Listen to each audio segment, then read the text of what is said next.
Ini ialah hasil tenakan Bonda Rozita Ibrahim, pelihara ayam. Ada telur ayam kampung, telur ayam Arab dan telur burung puyuh. Hasil apa, baby? Hasil ternakan bonda. Ada apa? Cuba cerita sikit. Okey. Dekat sini ada telur ayam kampung, telur ayam Arab. Telur ayam Arab ni dia ayam hutan sebenarnya. Ni, spesies ayam hutan. Right? Dan telur, ni semua orang tahulah. Ni telur apa ni?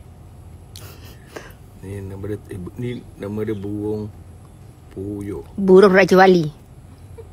Ada burung Raja Wali sayang. Dia burung puyuh lah, orang semua tahulah. Burung Raja Wali lah. Raja Wali. Kalau retik pun ada kita punya kat bawah tu. Kat bawah ni. Mana? Kat bawah masa. Oh, okey. Setimba je. Gitu. Jom datang kat rumah hutan bonda. Anda boleh beli telur tapi selalu stok tak adalah. Tapi kalau nak beli ayam kampung, ayam hutan. Ni ayam hutan ya. Ayam hutan Arab.